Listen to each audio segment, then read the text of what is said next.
avisa nada. Eu vou espelhar a tela.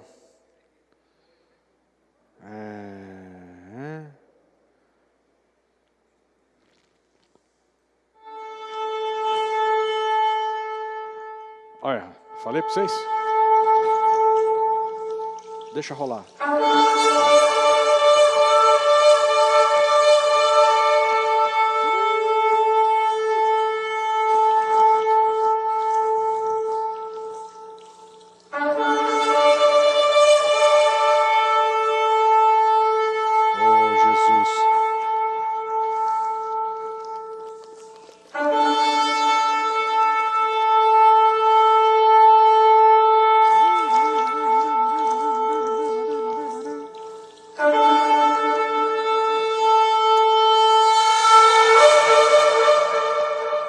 Amém.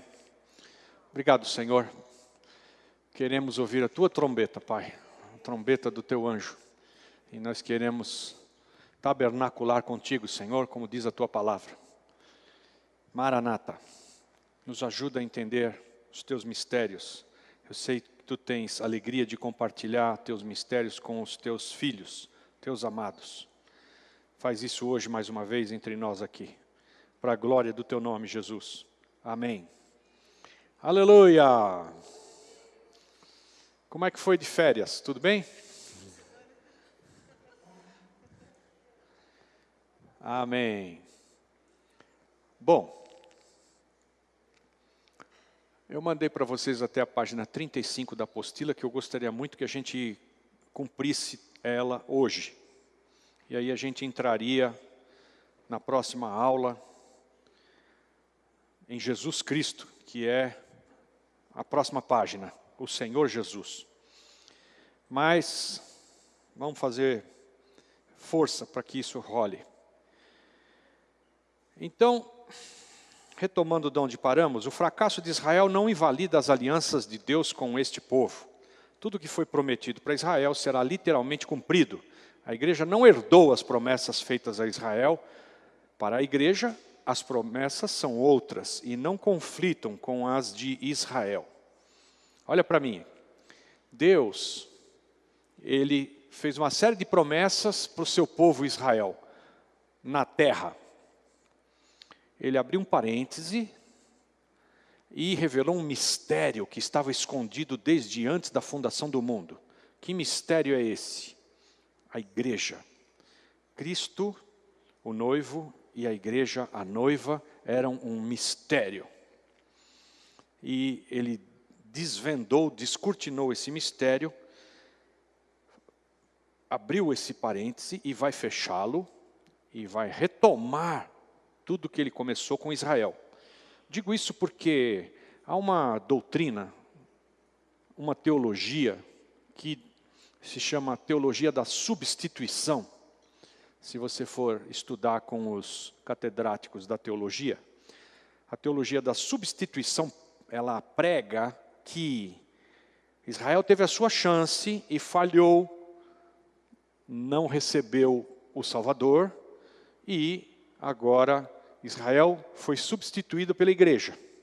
Isso é bobagem, não é real. O fato é que Deus tem um projeto para Israel, e Deus tem um projeto para a igreja, e nós vamos ver que o parêntese vai ser fechado, e Israel, Deus vai retomar com Israel todas as suas promessas, e o seu plano eterno para com Israel.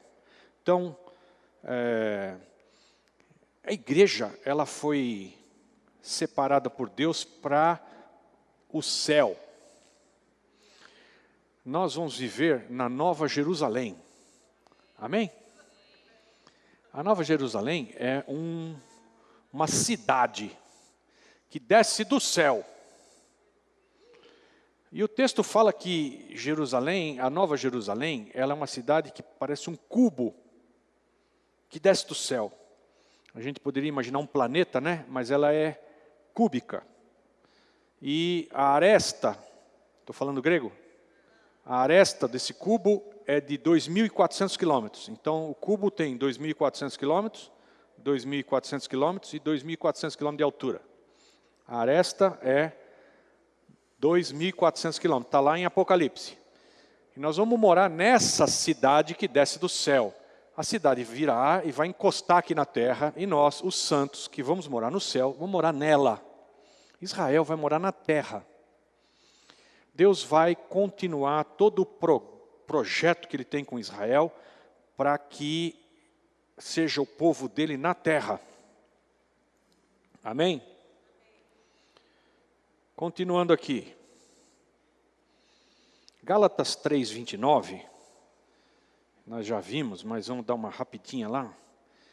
E se sois de Cristo, então sois descendência de Abraão e herdeiros conforme a promessa. Né? Esse Gálatas 3:29 se refere à fé que Abraão exerceu e que nós precisamos exercer. Ô, figura, senta aí. Que coisa, isso não está atrapalhando minha aula. Esse corte de cabelo aí é pro resto da vida? Boa noite. Shalom. Vai. Eu vou te pôr no cantinho de pensar de castigo, você vai ver. Gálatas 3:29 que nós lemos aqui, se sois de Cristo, então sois descendência de Abraão e herdeiros conforme a promessa, está falando de fé que temos em Abraão e ele exerceu, e que nós precisamos exercer também. Não é substituição das promessas de Israel para nós. Nós não substituímos Israel. O concerto, a palavra tá, concerto aqui é pacto ou aliança com Israel, é eterno e é específico. Vamos lembrar dele? Gênesis 17, vamos lá.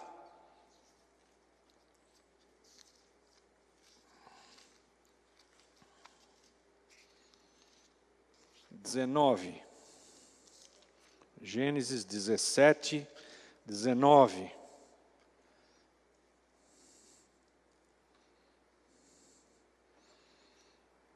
E Deus lhe respondeu, na verdade, Sara, tua mulher, te dará à luz um filho e lhe chamarás Isaque. Com ele estabelecerei o meu pacto. Esse é o concerto, o meu pacto. Com ele estabelecerei o meu pacto. Como pacto perpétuo para a sua descendência depois dele. E quanto a Ismael, também te tenho ouvido, eis que o tenho abençoado, e falo-ei frutificar e multiplicá-lo-ei grandissimamente. 12 príncipes gerará, e dele farei uma grande nação. O meu pacto, porém, estabelecerei com Isaque, que Sara te dará à luz neste tempo determinado no ano vindouro. Amém? Por que estou lendo tudo isso? Porque a palavra declara que o pacto para com Israel é perpétuo, eterno, tá? Não vai acabar. É com a descendência de Isaque e perpétuo. Amém? Não sei se você tem uma sogra chamada Esperança, que é a última que morre, mas podia ser pior. A tua sogra podia se chamar Perpétua, que não acaba nunca. Ela não é a última que morre, ela não morre. Perpétua. Amém? Vamos lembrar para sempre agora, né? Oh, aleluia.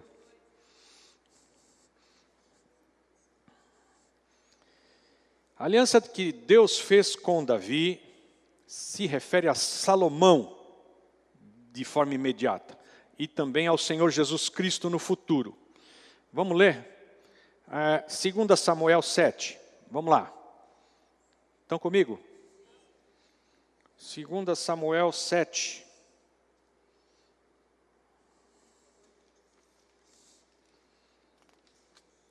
Versículos 8 em diante. Agora, pois, assim dirás ao meu servo Davi, assim diz o Senhor dos Exércitos, eu te tomei da malhada. O que é isso, hein? O que é a malhada? É as ovelhinhas, tudo coloridinha, malhada, tá? Amém? Ele estava lá, atrás do rebanho, eu te tomei da malhada, quer dizer que ele estava lá pastoreando as ovelhinhas eram tudo malhada. Amém?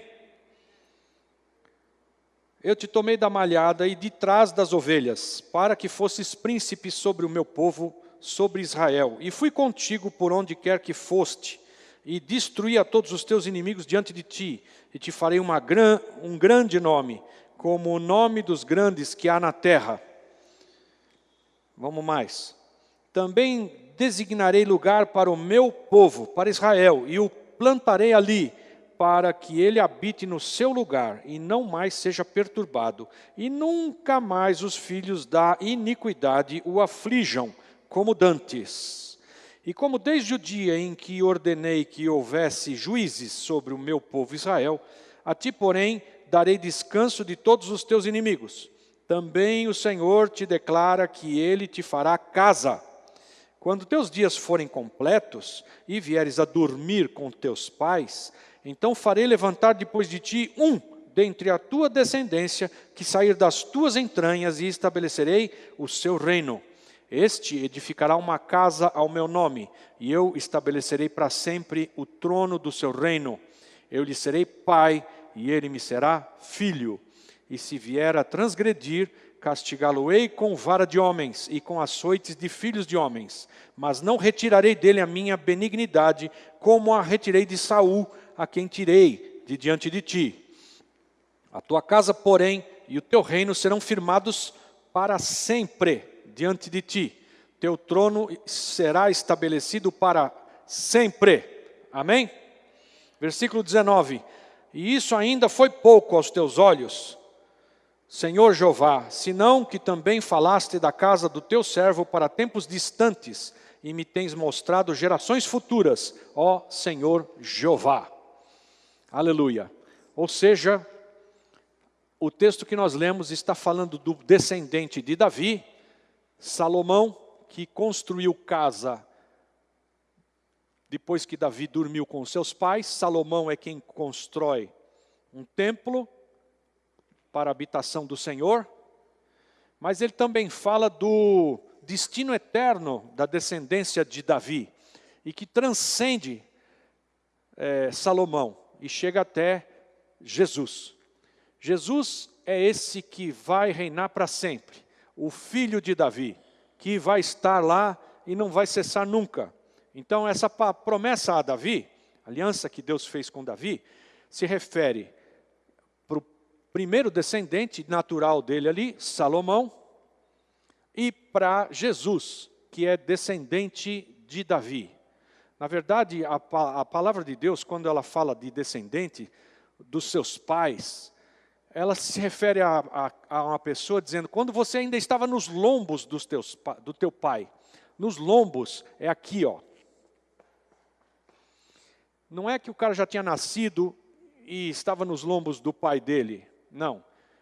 Porque Jesus, filho de Davi, não conheceu Davi. Amém? Ele nasceu milhares de anos depois. Mas ele estava nos lombos de Davi. Significa, é a descendência... como eu posso dizer isso? A partir do espermatozoide de Davi. É isso que ele quer dizer, nos lombos. Você estava ali, nos lombos deste, que foi para o filho dele, para o outro filho, para o outro, até chegar em Jesus. Então Jesus estava nos lombos de Davi. Entenderam? Muita gente é tratado na palavra de Deus assim, que você estava nos lombos do teu pai, significa que ele era um espermatozoide. Lá para trás, no antepassado. Amém? Então o que vemos é que Deus faz essa aliança com Davi e ela tem um resultado imediato com Salomão e também no futuro vai ter com o Senhor. Vamos ver lá em Atos, capítulo 2, Novo Testamento, 5º livro, aleluia. Vocês já sabem tudo isso de cor, né? Desde o primeiro dia. Já deu para praticar bem. Atos 2, 29 e 30. Irmãos, seja-me permitido dizer-vos livremente acerca do patriarca Davi, que ele morreu e foi sepultado, e entre nós está até hoje a sua sepultura. Sendo, pois, ele profeta, e sabendo que Deus lhe havia prometido, com o juramento que faria sentar sobre o seu trono um dos seus descendentes. Amém? Então vai sentar no trono do rei Davi, um descendente de Davi, Jesus. Portanto, o pacto de Deus com Davi se refere à descendência de Davi imediata e futura. Mas como é que fica a maldição que caiu sobre Jeconias? A resposta está nas duas genealogias de Cristo, registradas lá em Mateus e em Lucas. A primeira é a genealogia de José, e a segunda, que está em Lucas, é a genealogia de Maria. Vamos ler lá em 1 Crônicas 3:5 para você entender. 1 Crônicas 3:5. Estes lhe nasceram em Jerusalém, Simeia, Sobabe, Natã e Salomão. Estes 4 lhe nasceram de Betseba, filha de Amiel. Aqui tem todos os filhos de Davi. Dá para falar aqui os nomes dos filhos de Davi durante 15 minutos. Amém? É filho que não acaba mais. E ainda não tem os filhos das concubinas aqui, só das mulheres. Mas esses 4 aqui, que estão no versículo 5, nasceram em Jerusalém. Simeia, Sobabe, Natã e Salomão. Nasceram de Betseba.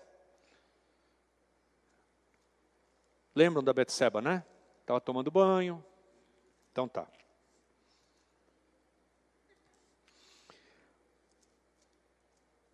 Natã e Salomão eram irmãos, por parte de pai e de mãe. Amém? E da descendência de Salomão é que vem o Salvador. O Senhor Jesus Cristo não descende por sangue da linhagem de Joaquim ou Jeconias. E por isso não lhe foi transmitida a maldição, porque há uma maldição sobre Jeconias que Deus diz que jamais um descendente de Jeconias iria outra vez sentar-se no trono. E aparentemente, algum desinformado pode ler achando que Jeconias continua na linhagem de Jesus, mas isso não é real. Então, Deus evitou a linhagem que passava por Jeconias para chegar a Jesus incólume, limpo, não tem maldição. Jesus pode sentar-se no trono de Davi, porque deu uma volta em Jeconias.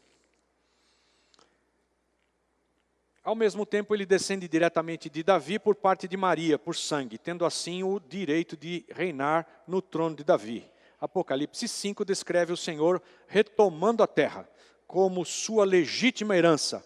E os títulos usados ali são o leão da tribo de Judá e a raiz de Davi. Isto é, para não nos esquecermos de que, apesar da rebelião de Israel, Deus nunca rejeitará esta nação. Estão comigo? Amém? Agora nós vamos ler Romanos 11, que é o cerne da nossa aula de hoje. Precisa ficar muito, muito bem firmado isso na tua cabeça. Para firmar bem na tua cabeça Romanos 11, é um dos textos mais acalorados. Eu trouxe aqui esse vasinho aqui, ó. Oh, glória. Vou pegar aqui o banquinho e o vasinho.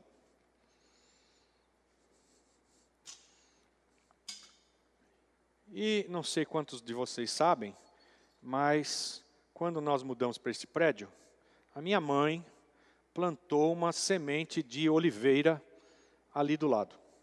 Agora a árvore está lá em cima do prédio, lá no 3º andar. Lá. Então eu fui lá e arranquei uns raminhos de oliveira. Isso aqui é uma oliveira brava. Isso aqui é uma oliveira brava. Por que é uma oliveira brava?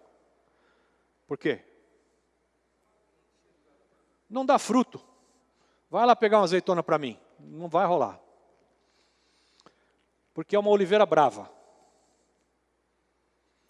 E nós vamos fazer de conta que isso daqui é uma oliveira verdadeira, que dá fruto, amém? Estão vendo as azeitonas aqui penduradas? Amém. Boa. E essa aqui é uma oliveira brava, né? Romanos 11 diz assim: pergunto, pois, acaso rejeitou Deus ao seu povo? De modo nenhum. Porque eu também sou israelita, da descendência de Abraão, da tribo de Benjamim. Esse aí é Paulo, né? Deus não rejeitou o seu povo, que antes conheceu.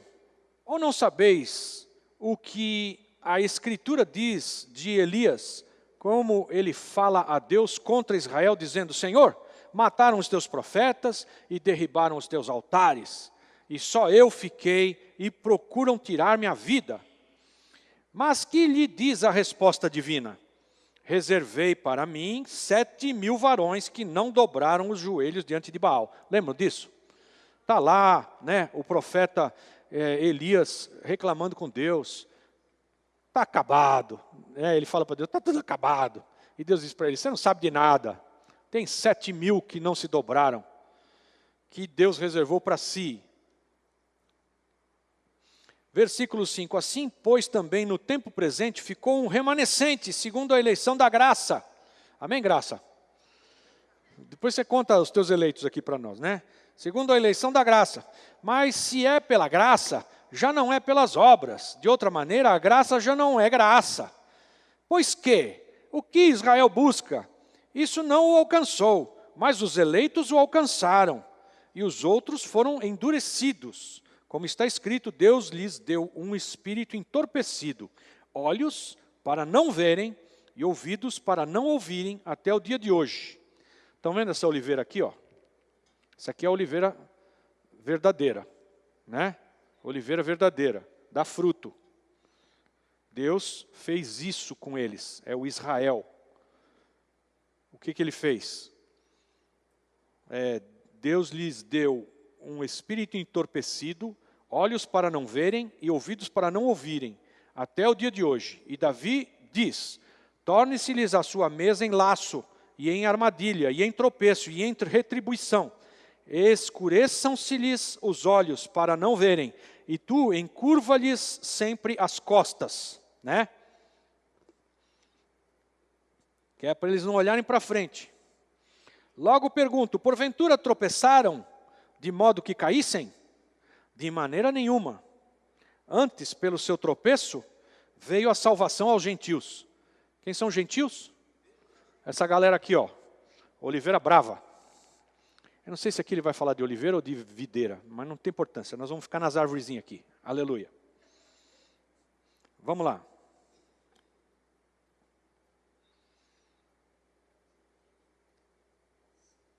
De maneira nenhuma, versículo 11. Antes, pelo seu tropeço, veio a salvação aos gentios para os incitar à emulação. Emulação é quando você... vou te dar um exemplo prático. Isso aqui é um computador, certo? Ele é autônomo. Ele tem um chip dentro dele que ele pensa por si. Mas ele pode ser emulado para funcionar como um terminal burro. Terminal burro, você tem que ligar numa mainframe, num computador que tem um chip, que vai pensar por ele. Então, quando você faz uma emulação num computador, você faz com que ele fique parecido com o outro. Em vez dele raciocinar por si, você emula e ele vira um terminal burro e você liga ele numa mainframe e ele é um terminal dessa mainframe.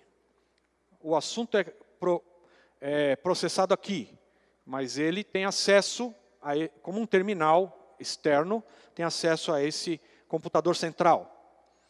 Emular quer dizer se tornar parecido com, porque isso daqui não é um terminal burro, isso daqui é um terminal esperto. Inteligente, mas você pode emular o bicho, ou seja, você põe um software nele para ele ficar achando que ele é burro, entenderam? Então, isso é que é emulação, para os incitar à emulação, vocês vão entender quando a gente fizer o projeto aqui das plantinhas. Ora, se o tropeço deles é a riqueza do mundo, e a sua diminuição, a riqueza dos gentios, quanto mais a sua plenitude. Olha para mim. Israel diminuiu, né? Ele está falando, o tropeço deles, de Israel, a consequência deles tropeçarem é que nós enriquecemos. O que aconteceu conosco? nós nos achegamos ao tesouro, a Jesus. Nós enriquecemos. Então, se eles tropeçam, é super legal para nós. A diminuição deles é a riqueza dos gentios. Aí você vai pensar, quanto mais a plenitude deles.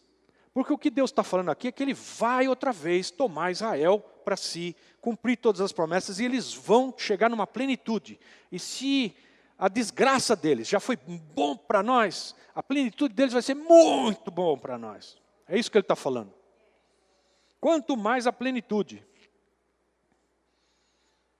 Aleluia. 13. Mas é a vós, gentios, que falo.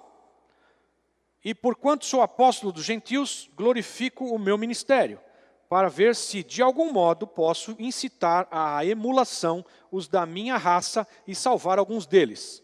Quer dizer, você tem que fingir que é israelita, entendeu? Você vai ter que ser emulado. E se liga a eles como computador central. Esquece que você é esperto. Tem essa palavra na tua versão aí, emulação?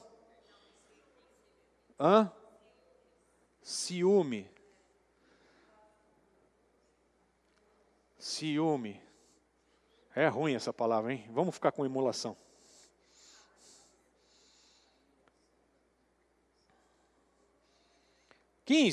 Porque se a sua rejeição é a reconciliação do mundo, qual será a sua admissão, senão a vida dentre os mortos?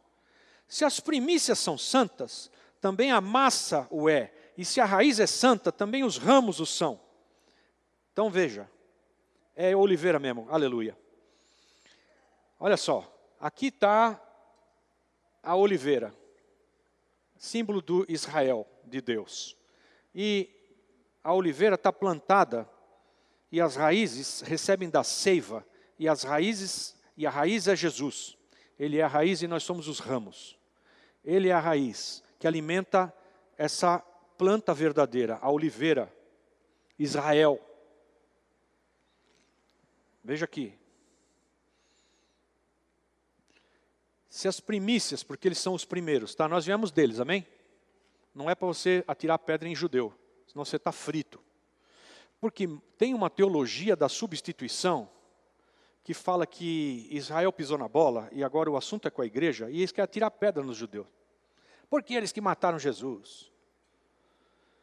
E tem uma outra linha que fala que foram os romanos que mataram Jesus. Tem uma linha que fala que foram os judeus, e outra linha que fala que foram os romanos. Quem foi que matou Jesus? Ninguém. Jesus disse, ninguém tira a minha vida, eu a dou. Eu dou. Pronto. Ninguém tira a vida dele. Ele deu a vida. Por isso a palavra é verdade, ele deu a vida. Né? O soldado romano, Malco, foi para cima de Jesus. Pedro tirou a espada e arrancou a orelha do soldado romano. Jesus pega a orelhinha dele do chão, põe no lugar, fala, fica aí orelha, em nome de Jesus. Não, em nome de Jesus ele não falou, fica aí orelha. Acabou. A orelha ficou. O que isso quer dizer? O romano, imagina um cara que vai lá prender Jesus com uma espada e Jesus pega a orelhinha dele e põe de volta no lugar. Imagina a saia justa desse cara. O que eu quero dizer com isso? Ninguém tira a vida de Jesus, ele não ia poder ser preso. Ele podia estalar o dedo e as miríades das hostes celestiais dos anjos, milhões, iam ali. É só soprar nos caras. Acabou, morreu todo mundo. Não, mas ele deu a vida. Né? Aleluia! Se as primícias são santas, também a massa o é. E se a raiz é santa, também os ramos o são. Ou seja, o que flui da raiz, a seiva da vida, santifica, purifica, deixa verdadeira a oliveira.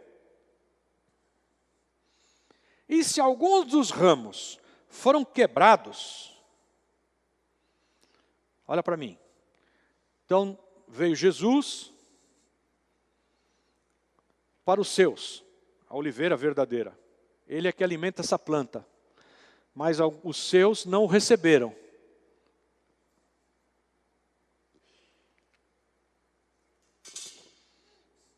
Os seus não o receberam.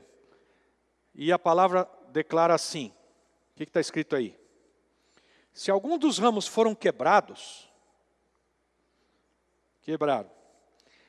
e você, sendo zambujeiro, o que é um zambujeiro?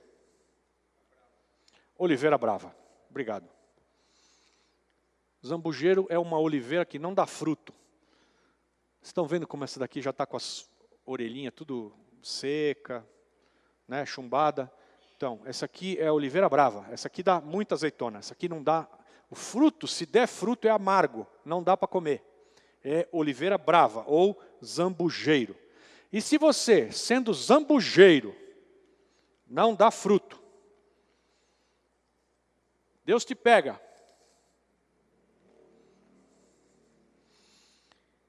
Veja lá o que está escrito aí. E se alguns dos ramos, lá da oliveira verdadeira, foram quebrados, e tu, sendo jambujeiro, foste enxertado no lugar deles, então Deus nos pegou, os gentios, e grudou aqui, ó. Para quê? Para que a seiva da vida de Jesus Cristo, que passa aqui nessa planta, alcance a gente. Amém? Vamos deixar o zambuzeiro aqui. Fica aí. Enxertado. Se você, sendo jambuzeiro, fosse enxertado no lugar deles, e feito participante da raiz e da seiva da oliveira, não te glorie contra os ramos. O que quer dizer isso? Não é para a gente descer a lenha em Israel. Não é para a gente apedrejar judeu dizendo que eles rejeitaram Jesus. Não te glories contra os ramos. E se contra eles te gloriares, não és tu que sustentas a raiz, mas a raiz a ti. Dirás então, os ramos foram quebrados para que eu fosse enxertado. Está bem, pela sua incredulidade foram quebrados. Incredulidade. E tu, pela tua fé, estás firme. Pela fé. Está firme. Quem está firme pela fé aqui? Olha. Bom, vocês vieram aqui terça-feira à noite, vocês estão firmes. Aleluia.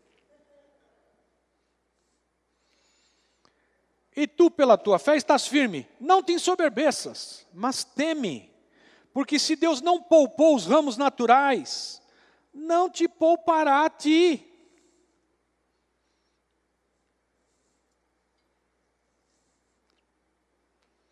Considera, pois, a bondade e a severidade de Deus. Para com os que caíram, severidade.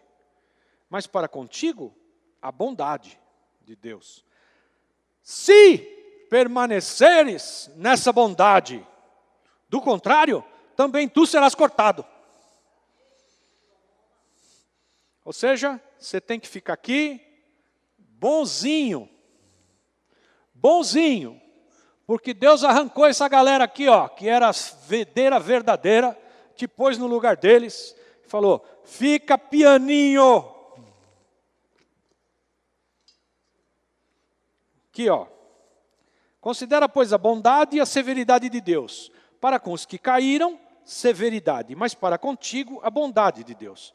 Se permaneceres nessa bondade, do contrário, também tu serás cortado. E ainda eles, se não permanecerem na incredulidade, serão enxertados. Quer dizer isso? Judeu que se converte a Jesus. E ele deixa de ser judeu. Ele agora é filho de Deus, nova criação, nascido de novo, corpo de Cristo. Bumba de novo.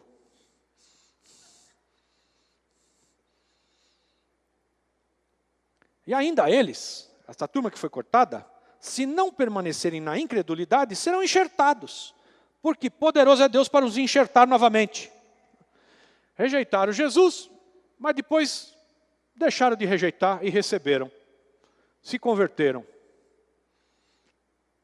Pois se tu foste cortado do natural zambujeiro, oliveira brava, e contra a natureza, enxertado em oliveira legítima, quanto mais não serão enxertados na sua própria oliveira esses que são ramos naturais dela, o Israel. Porque não quero, irmãos, que ignoreis este mistério, para que não presumais de vós mesmos, que o endurecimento veio em parte sobre Israel, até que a plenitude dos gentios haja entrado.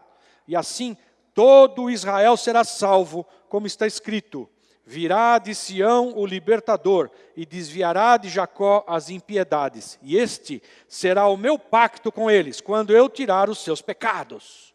Quanto ao evangelho, eles na verdade são inimigos por causa de vós. Mas quanto à eleição, amados por causa dos pais, porque os dons e a vocação de Deus são irretratáveis. Pois assim como vós outrora fostes desobedientes a Deus, mas agora alcançastes misericórdia pela obediência deles, pela desobediência deles, assim também estes agora foram desobedientes para também alcançarem misericórdia pela misericórdia a vós demonstrada. Porque Deus encerrou a todos debaixo da desobediência, a fim de usar de misericórdia para com todos. Então, teve a vez deles de serem desobedientes e a nossa vez de ser desobedientes, e Deus encerrou todo mundo em desobediência para que Ele fosse misericordioso com todo mundo. Aleluia! Não é poderoso isso?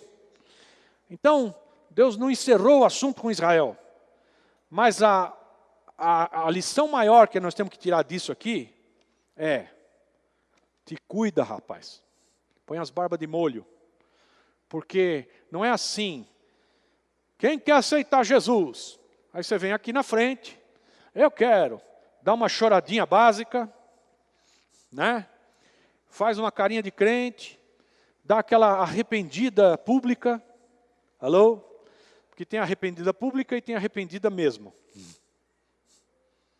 Você faz aquela... E aí acha que pronto, estou livre. Vamos para Marquês de Sapucaí, que eu já resolvi lá com os crentes, está tudo legal.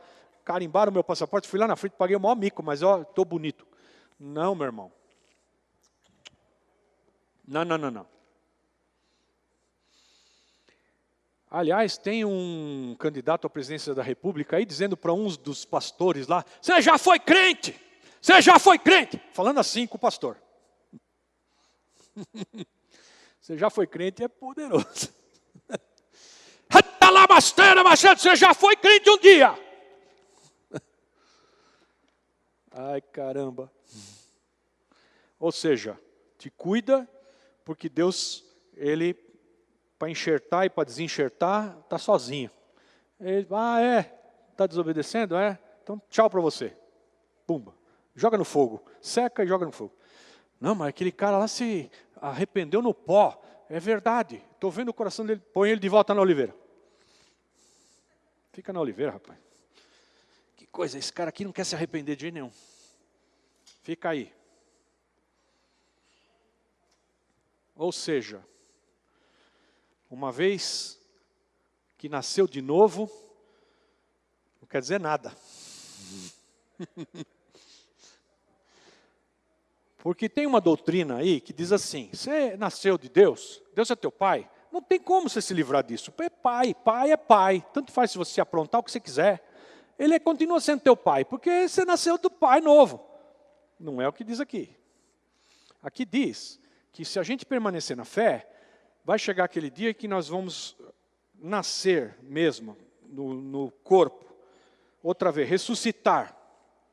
E aí, nesse dia, guardou a fé, combateu o bom combate, você foi achado como filho de Deus. O texto fala em João 1,12. Mas a todos quantos o receberam, Deus lhes deu poder para serem feitos filhos. Deus não fez eles filhos. Deus deu poder para ser feito filho. E você tem que usar esse poder a vida inteira para chegar lá e ser feito filho. Bobeou no meio do caminho, está arrancado. Então não tem essa de não perde a salvação. Não tem. Tem que andar pianinho, você não perde. É para todo dia. Não é uma vez e pronto, acabou. Agora, que diremos, pois, irmãos? Permaneceremos no pecado? De jeito nenhum. Temos que andar na luz. e não no pecado. Aleluia.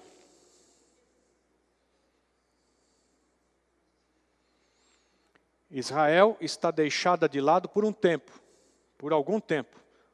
Oséias 3:4 e depois nós vamos dar um break. Vamos lá em Oséias.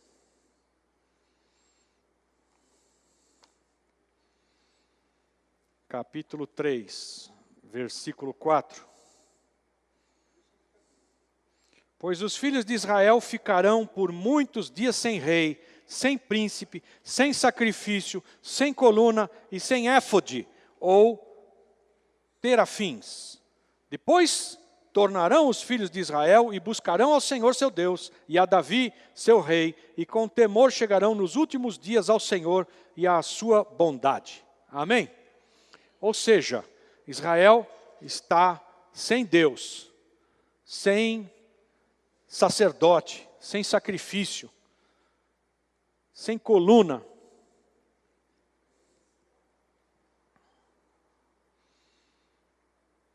Mas vai ter um dia que Israel vai dizer o quê? Baruch haba Bashem Adonai. Baruch haba Bashem Adonai. Diga para o teu vizinho aí. Baruch haba Bashem Adonai. Bendito o que vem em nome do Senhor. Bendito o que vem em nome do Senhor. Quando Jesus veio, Israel deveria dizer para ele, Baruch haba Bashem Adonai. Bendito o que vem em nome do Senhor. Não disse, mas vai dizer. Sabe quando? Quando Israel estiver na batalha do Armagedon, sendo destruída por todo quanto é lado, espremida pelas nações, ela vai ser dizimada, extirpada da terra, extinta. Aí o Israel vai olhar e Jesus no céu vai ouvir Baruch haba Bashem Adonai, bendito o que vem em nome do Senhor, e ele virá. E com o sopro da sua boca ele destrói todos os inimigos de Israel e salva o remanescente no Armagedon. Eles vão falar, e até o dia que eles não falarem, eles vão ser espremidos até falar. Mas Deus vai salvar Israel e vai concretizar todas as promessas, vai retomar com a nação e vai acontecer tudo o que Deus disse a respeito de Israel. Amém? E nós somos abençoadores de Israel. Não foram eles que mataram Jesus, nem os romanos. Deus se fez carne, habitou entre nós e deu a sua vida. Ele deu. Ninguém a tomaria. Ele deu.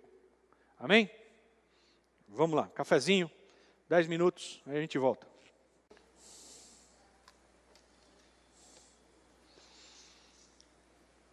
Tudo bem? Estão animados? Então? Vocês estão animados? Vamos lá. No finalzinho da página 33, para quem está aí acompanhando, resumindo, até a lei, tudo o que estudamos está no livro do Gênesis. Vamos dar uma resumida agora, amém? Comigo, vamos lá. Até a lei, ou seja, da começo da criação até a lei, tudo o que estudamos está no livro de Gênesis. A criação dos céus e da terra, a criação e a queda de Lúcifer, a restauração da terra. A terra era sem forma e vazia, havia trevas sobre a face do abismo, amém? Começa como a restauração da terra? Haja luz. Luz, se, e a luz foi. Aí a criação dos animais e do homem, a entrada do pecado pela desobediência do homem para com Deus, gerada pela falta de fé em sua palavra. Então, o pecado entrou porque houve desobediência. Esse é o pecado original. O pecado original não é Adão pegou a Eva, viu? Alô? Tá bom? Não é. Mesmo porque eles brilhavam, amém? Não tinha ali, era luz. No tempo de Caim e Abel, estabeleceu-se o princípio de todas as falsas religiões. Caim fez, I did it my way, and now the end is near. Lembram? Frank Sinatra e Caim, ali, ó. Então, Caim fez do jeito dele, fez seu próprio caminho para chegar a Deus, rejeitando o caminho que Deus havia estabelecido, que era através do sangue. Porque Caim veio com um monte de frutinha, maravilhosa, né? Alguém já recebeu aqui no dia do aniversário uma cesta de café da manhã? Então, o Caim fez aquilo lá. Deus, eu fiz o meu melhor, está aqui, ó. E amanheceu o café, um breakfast para Deus lá, muito lindo, com banana, né? Maçã, salada de fruta, tudo lindo. Deus falou, eu quero um bezerro. E o Abel fez do jeito de Deus. E o Caim fez do jeito dele. Esse é o problema. Depois do dilúvio, vimos o homem rejeitando o governo de Deus e estabelecendo seu próprio governo, que oficializou em Babilônia. Nimrod, lembram? Marido da Samíramis. A rejeição a Deus, criando uma falsa adoração, com todo tipo de idolatria e blasfêmia.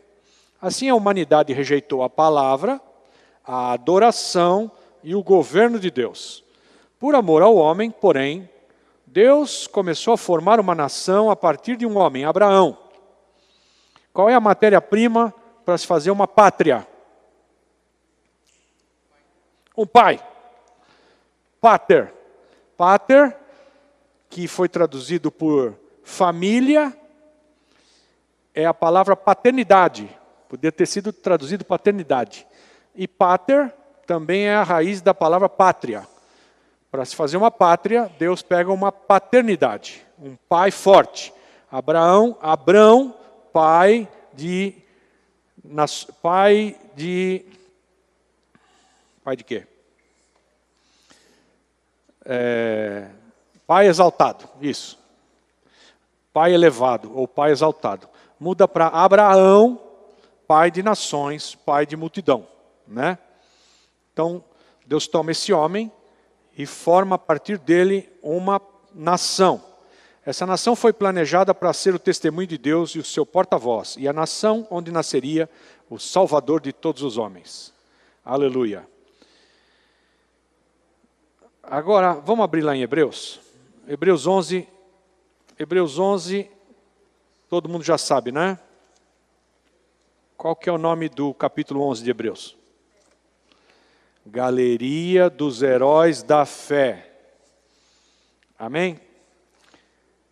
Então, em Hebreus 11, nós lemos a respeito de obras de fé de um monte de grandes homens de Deus que foram usados, né? Abel, Abraão, Noé. Gente, a palavra declara que o mundo não é digno deles. Mas, Hebreus 11, de 8 a 22, faz um resumo. Vamos ver aí, de 11 a 22. Pela fé, até a própria Sara recebeu a virtude de conceber um filho, mesmo fora da idade, porquanto teve por fiel aquele que lhe havia prometido. Pelo que também de um, e esse já amortecido, descenderam tantos, em multidão, como as estrelas do céu e como a areia inumerável que está na praia do mar. Esse é o Isaque. Todos estes morreram na fé, sem terem alcançado as promessas, mas tendo-as visto e saudado de longe, confessaram que eram estrangeiros e peregrinos na terra. Ora, os que tais coisas dizem, mostram que estão buscando uma pátria. E se na verdade se lembrassem daquela de onde haviam saído, teriam oportunidade de voltar. Mas agora desejam uma pátria melhor, isto é, celestial. Pelo que também Deus não se envergonha deles, de ser chamado seu Deus, porque já lhes preparou uma cidade, como falamos, amém? Como é o nome dela? Nova Jerusalém, é o nome da cidade. Pela fé, Abraão, sendo provado, ofereceu Isaque. Sim, ia oferecendo o seu unigênito, aquele que recebera as promessas, e a quem se havia dito, em Isaque será chamada a tua descendência, julgando que Deus era poderoso para até dos mortos o ressuscitar, e daí também, em figura, o recobrou. Pela fé, Isaque abençoou a Jacó e a Esaú no tocante às coisas futuras. Pela fé, Jacó, quando estava para morrer, abençoou cada um dos seus filhos, cada um dos filhos de José, e adorou, inclinado sobre a extremidade do seu bordão. Amém? E mais um versículo. Pela fé, José, estando próximo ao seu fim, fez menção da saída dos filhos de Israel e deu ordem acerca dos seus ossos. Lembram disso, né? Dos ossos dele. Então, dos 12 filhos de Jacó, que é Israel, somente José é citado. A infidelidade dos descendentes de Abraão, os outros irmãos de José, os levou ao cativeiro no Egito. É onde eles permaneceram 430 anos. Depois deste tempo, Deus enviou um libertador para o seu povo, Moisés. E aí começa a época da lei. Pegaram a ideia bíblica, o panorama? Todo o restante do Velho Testamento foi escrito nesta época da lei. Também os fatos relatados nos 4 evangelhos se passaram nessa época da lei. Depois da formação de Israel, notamos que a Bíblia faz uma clara distinção entre judeu e gentil. Gentil é as nações, ao contrário de Israel. Pequena síntese do Êxodo, Levítico, Números, Deuteronômio. Êxodo. Está aí na tua apostila, hein? Até o capítulo 18, o tema geral é libertação. Capítulo 1 é a escravidão do povo de Israel. O 2, nasce Moisés. O 3, Moisés é chamado. No 5, Deus diz, eu sou o que sou, né? Diga ao povo que eu sou, te enviou. Depois vem as pragas, do 7 até o 11. Depois chega no última praga, morte dos primogênitos. É a Páscoa do Senhor. E aonde tem o sangue do cordeiro na porta, o primogênito sobrevive. Então, Páscoa é em Êxodo 12. Depois eles atravessam o Mar Vermelho, aí eles caminham pelo deserto, aí tem os mandamentos de Deus que são entregues no deserto, no capítulo 19. Depois, no capítulo 25, vem um modelo de tabernáculo para eles montarem no meio do deserto.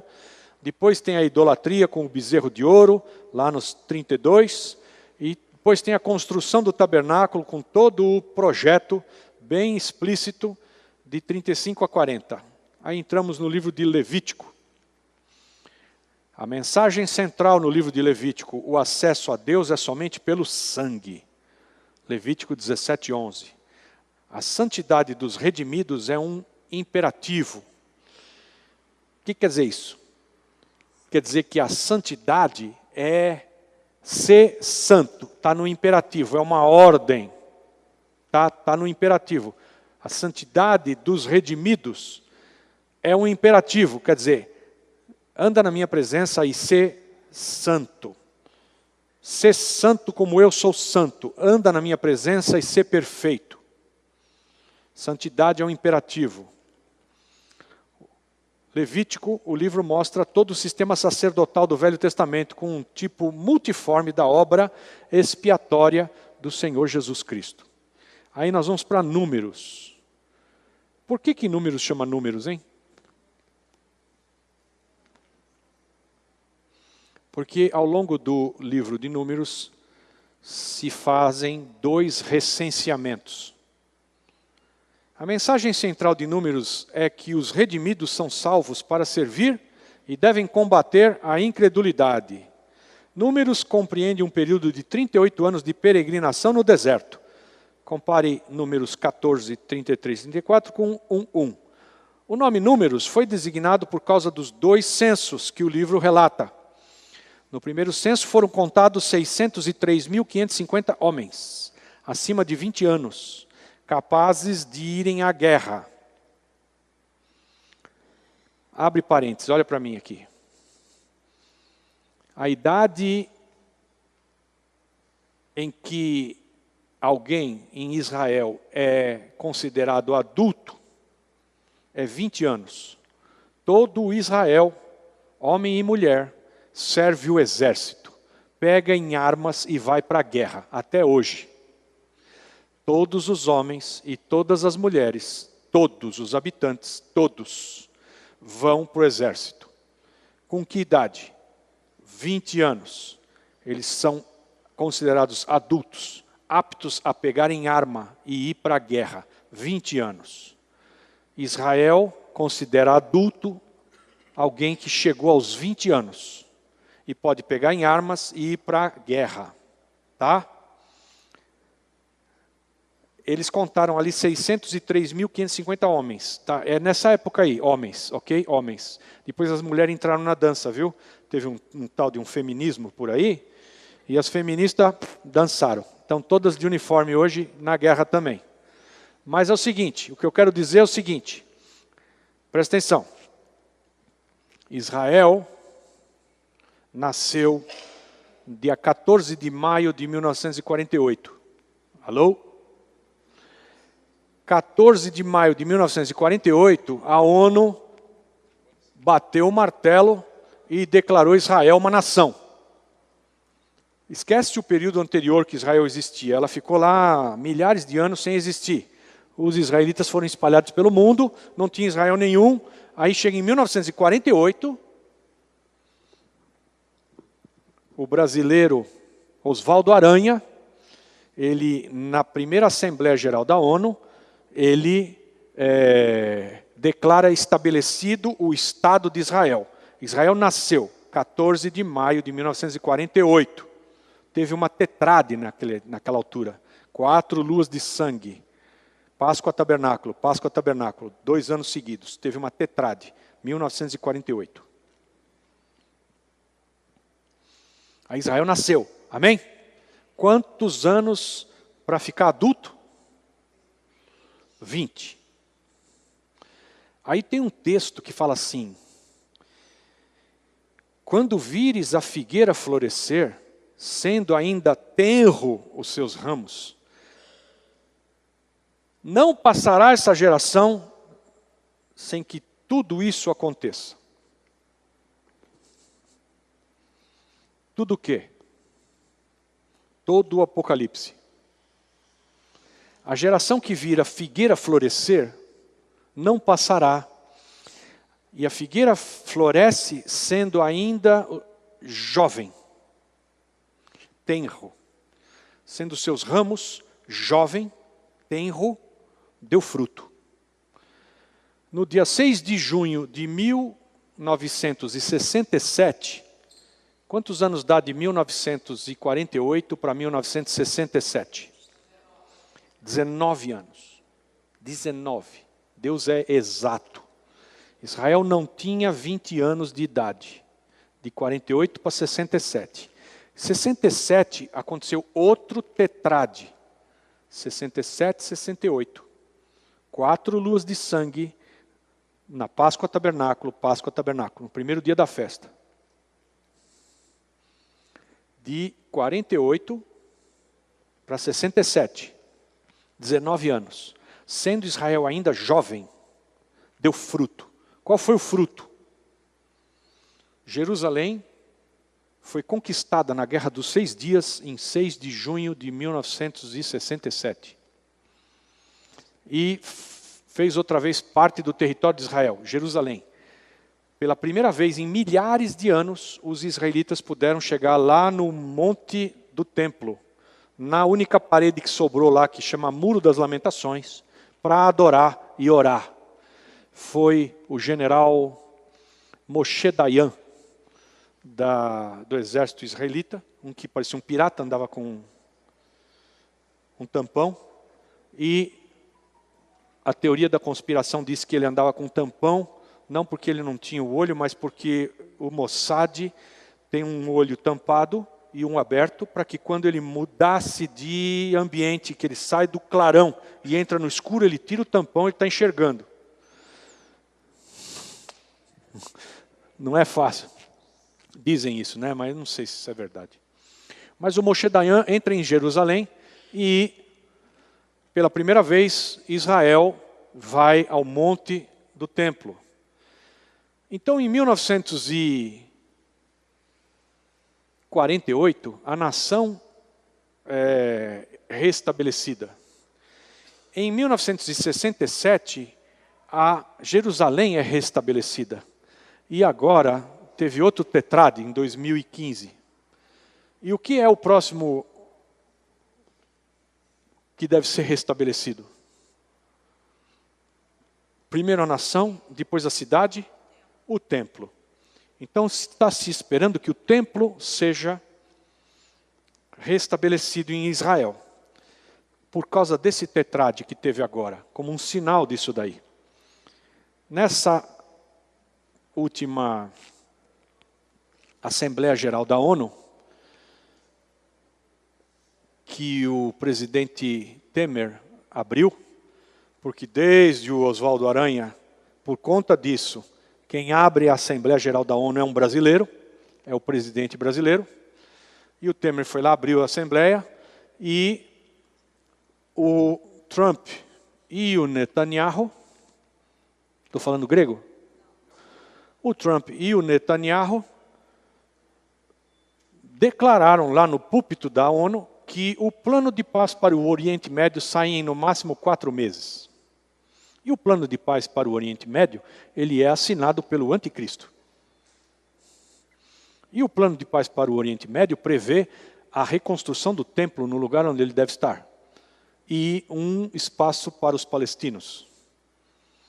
Então nós estamos nessa parada agora, né? Nesses tempos, tá? Para você entender os tempos e as épocas em que a gente vive. Mas o interessante é que homens acima de 20 anos capazes de irem à guerra, como está lá em Números 1:46, que nós vemos aqui, tinham 603.550 no recenseamento. Essa é a primeira geração a que não entrou na terra. Vocês lembram que eu falei para vocês que antes de entrar na terra prometida, durante 40 anos no deserto, aqueles homens que saíram da escravidão e não observaram os estatutos e não adoraram a Deus, Deus diz que iam morrer todos, a geração inteira. A geração é morta no deserto, enquanto não morre o último, eles não entram na terra prometida, com exceção de 2. Josué e Caleb, os 2 espias de fé. E como é que eles morriam?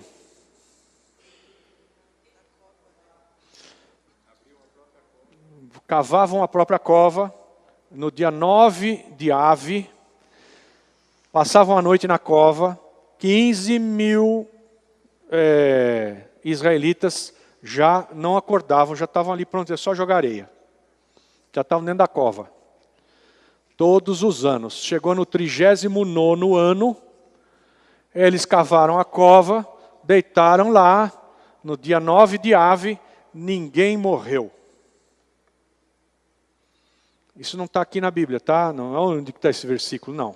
Isso é a história dos hebreus. Mas foi assim que foi. E aí, ninguém morreu.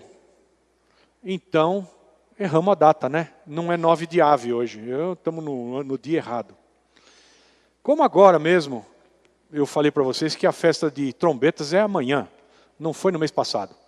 Celestialmente falando. Mas eles, observando tudo isso, acharam que eles tinham errado a data. Não, então vamos dormir lá outra vez. Dormiram mais 1 dia, 2 dias, 3, 6 dias, ninguém morreu. Então, eles deram o assunto por encerrado, não vai ter mais morte, todos os que tinham que morrer já morreram. E aí, no dia 15 de Ave, do mês de Ave, ou Abib quer dizer papai de Aba, mês de Abib, ou mês de Ave, No dia 15, foi a maior festa. E eles autorizaram as mulheres a se vestirem de noiva e arrumar um marido. Dançar para os rapazes, para que cada um escolhesse sua noiva. Então foi uma festa, um porre geral, todo mundo bêbado, vamos celebrar no meio do deserto, e os caras podiam escolher uma noiva, porque não ia mais ter nenhuma morte, e agora vamos repovoar e entrar na terra prometida. Com todo mundo que já tinha nascido no deserto 40 anos. Amém? Nenhum doente. Amém? Nenhuma roupa gasta. Amém? Ninguém com fome. Amém? Nenhum doente. Aleluia! Bom, essa é a primeira geração a que não entrou na terra. Os levitas não entraram como tribo. E os 2 filhos de José, Efraim e Manassés, entraram como 2 tribos. Eles herdaram de José essa honraria. Um em lugar de José e outro em lugar dos levitas. Assim José teve porção dobrada, como a palavra declara. No capítulo 13, lá de Números, o povo demonstra sua incredulidade em Deus. No capítulo 14, recebe a punição por isso, que foi a peregrinação por 40 anos, para que aquela geração contada no primeiro censo não entrasse na terra prometida. Mas somente os seus filhos, daquela geração, somente Josué e Caleb entraram. No capítulo 26 é feito novo censo, da geração que entraria na terra, e foram contados. Vocês veem que para cada um que morreu, eles fizeram mais um, amém? Tinha 603, entraram 601.730 homens, acima de 20 anos, capazes de irem à guerra, aleluia! Versículos chaves no livro de Números é capítulo 10, versículos 9 e 29. Livro de Deuteronômio, a mensagem principal do livro é que o verdadeiro motivo para a obediência é a necessidade da obediência. A palavra Deuteronômio vem de Deutero segundo e nômio lei. Porém não se trata de uma segunda lei, mas da repetição da lei, que Deus está dando a eles antes deles atravessarem o Rio Jordão, para irem possuir Jericó, a primeira cidade que eles vão conquistar com gigantes. Eles vão atravessar o rio. Antes de atravessar, Deus, espera aí, vamos recapitular toda essa lei aqui outra vez, e dá Deuteronômio. Outra vez ele recita a lei. Israel se encontrava junto ao Rio Jordão, precisando apenas cruzá-lo para entrar em Canaã. Profecia contra Jeconias. Eu não vou falar sobre isso. Também não vou falar sobre isso. É o segundo rei. Bom, o Jeconias, só vou dizer, ele era o rei, Jeoacás, filho de Josias, reinou 3 meses em Jerusalém. Depois vem o rei Jeoaquim, segundo filho de Josias, reinou 11 anos em Jerusalém e morreu. Aí vem o Jeconias, filho do Joaquim, reinou 3 meses e 10 dias em Jerusalém e foi deposto por Nabucodonosor. Esse cara foi amaldiçoado por não fazer o que Deus queria. Também fez o que era mal perante o Senhor, conforme tudo quanto fizera seu pai, o rei Jeoaquim. Recebendo do Senhor a profecia registrada em Jeremias 22:30, que nenhum descendente dele mais sentaria no trono. Registrar este como se não tivera filhos. Essa é a profecia de Jeremias. Registrar este, Jeconias, como se não tivera filhos, homem que não prosperará nos seus dias, e nenhum de seus filhos prosperará para se assentar no trono de Davi, ainda reinar em Judá. 4º rei foi Zedequias, 3º filho do Josias, reinou 11 anos em Jerusalém, e tornou-se prisioneiro do rei da Babilônia, ficou cego, e todos os seus filhos foram mortos. E agora nós vamos entrar em Jesus Cristo. Amém. Agora não, a semana que vem. Amém? Se você quiser destrinchar todos esses reis, tem os versículos para você estudar em casa na sua apostila. Nós vamos para um assunto mais pertinente aos nossos dias, porque afinal nós estamos num panorama. Aleluia. Amém. Obrigado, Senhor, porque o Davi acordou no fim da aula. Obrigado, Jesus, porque o Senhor providenciou um lugar para ele. Obrigado, Pai, porque o Senhor nos instrui na verdade. Obrigado porque nós não andamos sem rumo, mas nós somos direcionados por Deus, pelo seu Espírito, pela mão, e o Senhor tem prazer em nos revelar os teus mistérios. Revela a nós, Senhor, todo dia. Nos dá um tempo excelente em aprendermos de Jesus, o nosso Rei, teu Filho amado. Obrigado, Senhor, por mais uma vez o Senhor nos trazer em segurança e em saúde, em vigor. Que cada um possa voltar para casa seguro e saudável, vigoroso. Em nome de Jesus. Amém. Amém.